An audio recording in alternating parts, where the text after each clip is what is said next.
What's a scary scene in a movie that you didn't expect to be scary? For me, it was the scene in the first Lord of the Rings film, Fellowship of the Ring. Oh, my old ring.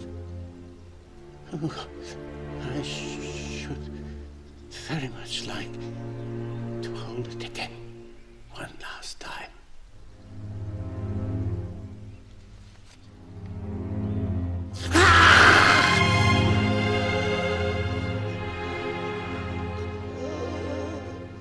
That scene scared the shit out of me.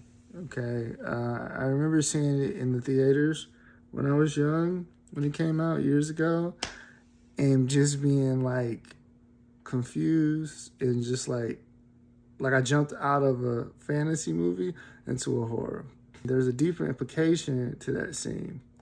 And the implication of that scene is that showing that Bilbo Baggins was corrupted by the ring shows that there's essentially a price to pay for Frodo if he becomes the ring bearer.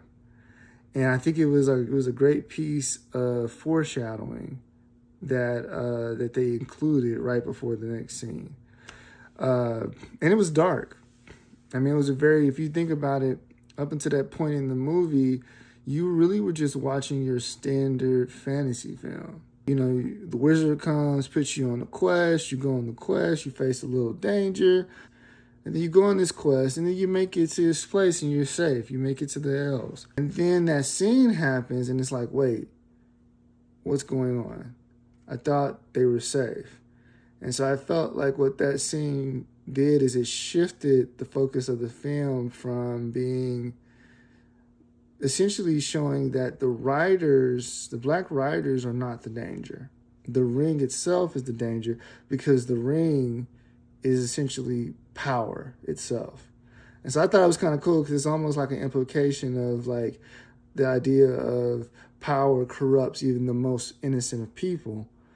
And Bilbo Baggins being like this innocent, lovey guy, you know, ready to crash out on his own nephew or cousin, Frodo, just because he had been corrupted by the ring. So, my 2 cents.